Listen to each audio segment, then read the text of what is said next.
ಇಂದೇ ಡೌನ್ಲೋಡ್ ಮಾಡಿ ಮತ್ತು ನಿಮ್ಮ ನೆಚ್ಚಿನ ಶೋಗಳನ್ನ ಆನಂದಿಸಿ. ಏನ್ರಿ ಹೇಳ್ತಿದ್ದೀರಾ? ನಾವು ನಮ್ಮನೇನ ಬೇರೆಯವ್ರ ಸೈಟಲ್ಲಿ ಕಟ್ಸಿದೀವಾ? ಯಾಕ್ರಿ? ಯಾಕೆ ನೀವು ಸೈಟ್ ತಗೊಳ್ಳೋವಾಗ ಸರಿಯಾಗಿ ವಿಚಾರಿಸ್ಕೊಳ್ಳಿಲ್ವಾ? ಎಲ್ಲ ವಿಚಾರಿಸಿದ್ದ ಕಣೆ, ಹೇಗಾಯ್ತು ಅಂತಾನೆ ಗೊತ್ತಿಲ್ಲ. ಎಲ್ಲರೂ ಆಡ್ಕೊಳ್ಳೋ ಹಾಗಾಯ್ತು. ಹಾಗಾದ್ರೆ ಈ ಮನೆ ನಮ್ದಲ್ಲ ಅಂತ ಹೇಳ್ತಾ ಇದ್ದೀನಿ, ಮತ್ತೆ ಈ ಮನೆ ಅಂತೆಲ್ಲ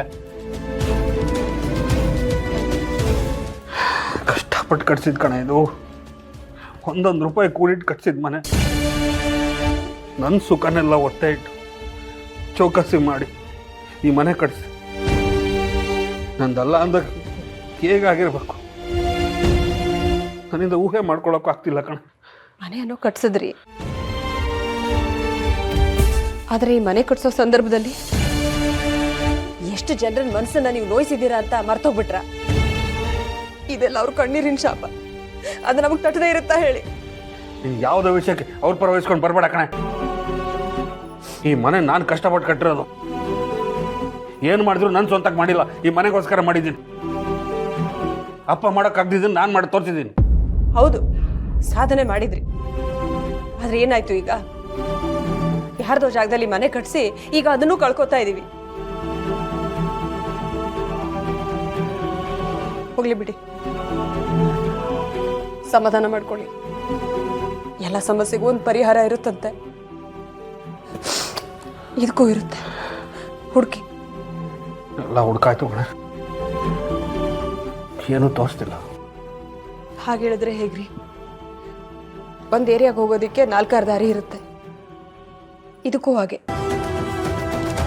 ಇಷ್ಟಕ್ಕೂ ಈ ರೀತಿ ಸಮಸ್ಯೆ ಆಗಿರೋರು ನಾವೇ ಮೊದಲಿಗರು ಅಲ್ವಲ್ಲ, ಇನ್ನು ಯಾರ್ಯಾರಿಗೂ ಆಗಿರುತ್ತೆ. ಒಂದು 4 ಜನರ ಹತ್ರ ಸರಿಯಾಗಿ ವಿಚಾರಿಸಿ, ಏನಾದರೂ ದಾರಿ ಸಿಗ್ಬಹುದು. ಈಗ ಈ ರೀತಿ ಯೋಚನೆ ಮಾಡ್ತಾ ಕೂತ್ಕೊಳ್ಳೋ ಬದಲು, ಮನೆ ಕಟ್ಟೋ ಮೊದಲು ಒಂದು 4 ಜನರಿಗೆ ವಿಷಯ ತಿಳಿಸಿ ಸರಿಯಾಗಿ ವಿಚಾರಿಸಿ ಅವ್ರ ಸಹಾಯ ತಗೊಂಡಿದ್ರೆ ಹೀಗಾಗಿರ್ತಿತ್ತ ಹೇಳಿ? ಮನೆಯವ್ರಿಗೆ ಹೇಳಿದೆ, ಸ್ನೇಹಿತರಿಗೆ ಹೇಳಿದೆ, ಯಾರಿಗೂ ಹೇಳಿದೆ ಕದ್ದು ಮುಚ್ಚಿ ಕಟ್ಟಿಸ್ಕೊಡ್ರಲ್ಲ, ಇದೆಲ್ಲ ಅದ್ರ ಪರಿಣಾಮ. ನನಗೆ ಯಾರು ಉಪದೇಶನೂ ಬೇಕಾಗಿಲ್ಲ ಕಡೆ. ಇದು ನನ್ನ ಮನೆ, ನನ್ನ ಕನಸಿನ ಮನೆ. ನನಗೆ ಬೇಕಾದಂಗೆ ಕಟ್ಕೋತೀನಿ. ಯಾರು ಉಪದೇಶ ಯಾಕೆ ಬೇಕೋ? ಇದೇ ಅಹಂಕಾರನೇ ಬೇಡ ಅಂತಿರೋದು.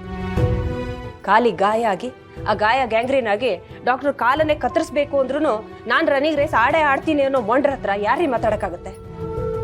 ನಿಮ್ಮಂತ ವಿತಂಡವಾದ ಮಾಡೋರ ಹತ್ರ ವಾದ ಮಾಡೋಷ್ಟು ಶಕ್ತಿ ನನಗಂತೂ ಇಲ್ಲ. ಹೇಗೂ ಬುದ್ಧಿವಂತರಿದ್ದೀರಿ, ಒಂದು ದಾರಿ ಹುಡ್ಕೊಳ್ಳಿ. ಹೋಗೆ, ಹಳ್ಳಕ್ಕೆ ಬಿದ್ದವನ್ಗೆ ಆಳಿಗೊಂದು ಕಲ್ಲು ಅನ್ನೋ ಹಾಗೆ ನೀನು ಮಾತಾಡ್ತೀಯಲ್ವಾ? ಮಾತಾಡು. ಅಷ್ಟು ಸುಲಭವಾಗಿ ನಾನು ಈ ಸೋಲನ್ನು ಒಪ್ಕೊಳ್ಳಲ್ಲ. ಕಷ್ಟಪಟ್ಟು ಈ ಮನೆ ಕಟ್ಸಿದ್ದೀನಿ, ಉಳಿಸ್ಕೊಟ್ಟು.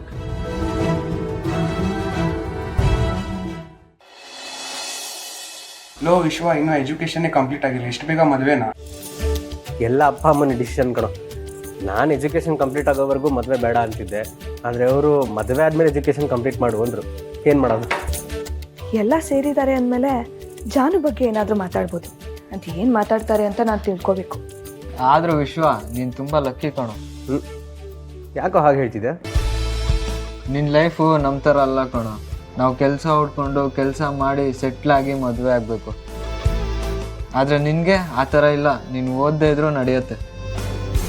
ಈ ವಿಷಯದಲ್ಲಿ ನಿನ್ನ ಅದೃಷ್ಟವಂತ ವಿಶ್ವ. ಕಾಲೇಜ್ ಲೈಫ್ನು ಎಂಜಾಯ್ ಮಾಡಿದೆ, ಕಾಲೇಜ್ ಮುಗಿದ್ಮೇಲೆ ಮದುವೆ ಆಗ್ತಿದ್ಯಾ. ನಿಂದೊಂಥರ ಎಂಜಾಯಿಂಗ್ ಲೈಫ್ ಕಣೋ. ನೋಡು ಮಗ, ಅದೃಷ್ಟ ಅನ್ನೋದು ಎಲ್ಲರ ಜೀವನದಲ್ಲೂ ಇರುತ್ತೆ, ಅದನ್ನು ನಾವು ಕಂಡ್ಕೋಬೇಕಷ್ಟೆ. ಈಗ ನಿನ್ನ ಪ್ರಾಬ್ಲಮ್ ಏನು? ನೀನು ಕರೆಕ್ಟಾಗಿ ಕೆಲಸ ಸಿಕ್ಕಿಲ್ಲ, ಮದುವೆ ಆಗಿಲ್ಲ ಅಂತ ತಾನೆ. ನಿನ್ನ ಎಜುಕೇಷನ್ಗೆ ಒಳ್ಳೆ ಕೆಲಸನೇ ಸಿಗುತ್ತೆ, ಅದಕ್ಕೆ ತಕ್ಕಂತೆ ಒಳ್ಳೆ ಹುಡುಗಿನೂ ಸಿಗ್ತಾಳೆ. ನೋಡು, ಎಷ್ಟು ಬೇಗ ನಾವು ಮದುವೆ ಆಗ್ತೀವಿ ಅನ್ನೋದು ಮುಖ್ಯ ಅಲ್ಲ, ಮದುವೆ ಆದಮೇಲೆ ಜೀವನ ಹೇಗೆ ಮಾಡ್ತೀವಿ ಅನ್ನೋದು ತುಂಬಾ ಮುಖ್ಯ. ನೀನು ಸ್ವಲ್ಪನೂ ಬದಲಾಗಿಲ್ಲ ಕಣೋ ವಿಶ್ವ. ಕಾಲೇಜಲ್ಲೂ ನೀನು ಗೆಲ್ಲಕ್ಕಾಗ್ತಿರ್ಲಿಲ್ಲ, ಈಗಲೂ ಗೆಲ್ಲಕ್ಕಾಗ್ತಿಲ್ಲ. ಗೆಲುವು ಅನ್ನೋದ್ರ ರಕ್ತದಲ್ಲೇ ಬಂದಿದೆ ಬಿಡು. ಅದು ನಮಗೆ ಗೊತ್ತಿಲ್ವಾ? ಕಾಲೇಜಲ್ಲಿ ಓದೋದು ಮಾತ್ರ ಅಲ್ಲ, ಸ್ಪೋರ್ಟ್ಸಲ್ಲೂ ನೀನೇ ಗೆಲ್ತಾ ಇದ್ದೆ.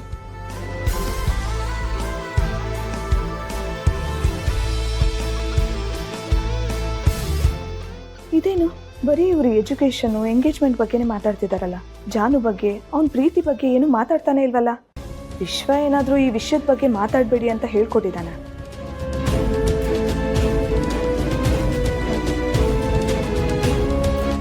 ಜಾನ್ವಿ, ಹೌದು, ನಾನು ಕಾಲೇಜಲ್ಲಿ ಜಾನು ಫೋಟೋ ನೋಡಿದ್ದೆ ಅಲ್ವಾ? ಆದರೆ ಅದು ಜಾನುನೇನಾ ಅಂತ ಕನ್ಫರ್ಮ್ ಮಾಡ್ಕೋಬೇಕಲ್ವಾ? ಅವಳು ಸತ್ತಿದ್ದಾಳೋ ಬದುಕಿದಾಳೋ ಅನ್ನೋದನ್ನ ತಿಳ್ಕೊಳ್ಳೇಬೇಕು. ಹೇಗೆ ತಿಳ್ಕೊಳ್ಳೋದು?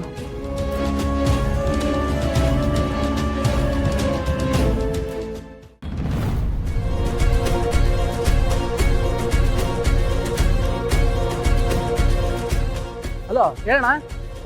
ಇದು ಎಲ್ಲಿದ್ದಿಲ್ಲ? ಯಾಕಣ್ಣ? ಇಲ್ಲ, ಡಿ ಸಿ ಆಫೀಸ್ದಾಗ ಬಂದಿವ್ನೆ. ಅದೇ ಜಾಗದ ಕನ್ವರ್ಷನ್ ಇತ್ತಲ್ಲ, ಅದನ್ನ ಮಾಡಿಸ್ಬೇಕಿತ್ತು. ಅದೇ ಕೆಲಸದ ಮೇಲೆ ಬಂದಿದೆ. ಲೋ, ಡಿ ಸಿ ಆಫೀಸ್ ಕೆಲಸ ಆಮೇಲೆ ಮಾಡ್ಕೊಂಡ್ರಾಯ್ತು. ನೀನ್ ಮೊದಲು ಮನೆಗೆ ಬರಲ್ಲ? ಯಾಕಣ್ಣ? ಏನಾಯ್ತು? ಇಷ್ಟು ಗಾಬರಿಯಾಗಿ ಮಾತಾಡ್ತಿದ್ಯಾ? ಲೋ ಸಿದ್ದು, ನಮ್ಮ ಮನೆಗೆ ಪೊಲೀಸವ್ರು ಬಂದವ್ರಕಲ್ಲ,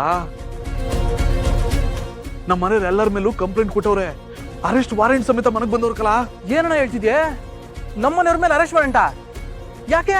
ಲೋ, ಅದೆಲ್ಲ ಹೇಳ್ತೀನಿ, ನೀನ್ ಮೊದಲು ಮನೆಗೆ ಬರಲ್ಲ, ಇಲ್ಲಾಂದ್ರೆ ಎಲ್ರು ಅರೆಸ್ಟ್ ಮಾಡ್ಕೊಂಡು ಕರ್ಕೊ ಹೋಯ್ತೀವಿ ಅಂತ ಅವ್ರಕಲ್ಲ. ಸರಿ ಅಣ್ಣ, ಈಗಲೇ ಬರ್ತೀನಿ.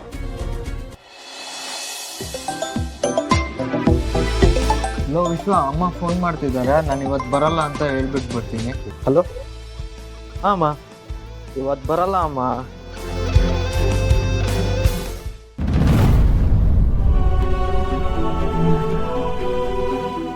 ಇರಮ್ಮ ಒಂದು ನಿಮಿಷ. ಹಲೋ. ಹಲೋ. ಹಲೋ, ನಿಮ್ಮ ಹೆಸರೇನಂದ್ರೆ? ದರ್ಶನ್. ನೀವು ವಿಶ್ವನ್ಗೆ ಎಷ್ಟು ವರ್ಷದಿಂದ ಫ್ರೆಂಡ್ಸು? ಅವನು ಡಿಗ್ರಿಯಿಂದ ಪರಿಚಯ, 3 ವರ್ಷ ಜೊತೆಗೆ ಓದಿದ್ದು. ಆಗ್ಲಿಂದ ಇಲ್ಲಿವರೆಗೂ ಹೀಗೆ ಕ್ಲೋಸ್ ಆಗಿದ್ದೀವಿ. ಅವನು ಕಾಲೇಜಲ್ಲಿ ಯಾವುದೋ ಹುಡುಗಿನ ಲವ್ ಮಾಡ್ತಿದ್ನಂತೆ, ಹೌದಾ? ಹೌದಾ? ನಂಗೆ ಗೊತ್ತೇ ಇಲ್ವಲ್ಲ. ಅಲ್ಲ, ಕ್ಲೋಸು ಅಂತೀರಾ, ನಿಮ್ಗೆ ಈ ಪ್ರೀತಿ ವಿಷಯ ಗೊತ್ತಿಲ್ವಾ? ನನಗೆ ಹೇಳಿದ್ದಾನೆ ಅವನು. ಕ್ಲೋಸ್ ಫ್ರೆಂಡೇ, ಆದರೆ ಈ ಪ್ರೀತಿ ವಿಷಯ ಎಲ್ಲ ಗೊತ್ತಿಲ್ಲ. ಹೇ, ಅವಳ ಹೆಸರು ಜಾನು. ಅವನದು ಒನ್ ಸೈಡ್ ಲವ್. ಅವ್ನ ಪ್ರೀತಿ ಹೇಳ್ಕೊಳಕ್ಕೂ ಮುಂಚೆನೆ ಆ ಹುಡುಗಿದ್ ಮದ್ವೆ ಆಗೋಯ್ತು. ಈ ಥರದ ಸೀಕ್ರೆಟ್ಸ್ ಎಲ್ಲ ನನಗೆ ಹೇಳಿದಾನಂತೆ. ಇನ್ನು ನೀವು ಜೊತೆಗೆ ಇರೋರು ನಿಮಗೆ ಹೇಳ್ದೆ ಇರ್ತಾನಾ? ಸಾರಿ, ಅವ್ನು ಹೇಳಿರಲ್ಲ ಅನ್ಕೊಂಡು ಗೊತ್ತಿಲ್ಲ ಅಂತ ಸುಳ್ಳು ಹೇಳ್ದೆ. ಪರವಾಗಿಲ್ಲ ಬಿಡಿ, ಅದೇ ಅಲ್ವಾ ಫ್ರೆಂಡ್ಶಿಪ್ ಅಂದ್ರೆ. ಸರಿ, ನೀವು ಕಾಲೇಜಲ್ಲಿ ಒಟ್ಟಿಗೆ ಒಂದು ಫೋಟೋ ತಗೊಂಡಿರ್ತೀರ ಅಲ್ವಾ? ಅದನ್ನ ನಾನು ನೋಡ್ಬೋದಾ? ಜಾನುನ ನೋಡ್ಬೇಕನ್ನಿಸ್ತಿದೆ, ಅದಕ್ಕೋಸ್ಕರ. ಹೌದಾ? ಆದ್ರೆ ಜಾನು ಇವಾಗ ಬದುಕಿಲ್ಲ ಅಲ್ಲ? ಹಾ, ಆ ವಿಷಯ ಕೇಳಿ ನಂಗೂ ಬೇಜಾರಾಯ್ತು. ಆದ್ರೆ ನಾನು ಅವ್ರ ಮುಖನೇ ನೋಡಿಲ್ಲ. ಒಂದೇ ಒಂದ್ಸತಿ ಅವ್ರ ಮುಖ ನೋಡ್ಬೇಕು ಅಂತ ಆಸೆ. ಹಾಗೆ ಅವ್ರ ಫ್ರೆಂಡ್ಸ್ ಫೋಟೋಸ್ನೆಲ್ಲ ಕಲೆಕ್ಟ್ ಮಾಡಿ ಒಂದು ಫ್ರೇಮ್ ಮಾಡಿಸಿ ಮದ್ವೆ ದಿನ ಸರ್ಪ್ರೈಸ್ ಗಿಫ್ಟ್ ಕೊಡೋಣ ಅಂತಿದ್ದೀನಿ. ಅದಕ್ಕೆ ಅವ್ರ ಫೋಟೋ ತೋರಿಸ್ತೀರಾ? ಇವರೇ ಜಾನ್ವಿ, ಇವ್ರನ್ನೇ ವಿಶ್ವ ಲವ್ ಮಾಡ್ತಾ ಇದ್ದಿದ್ದು.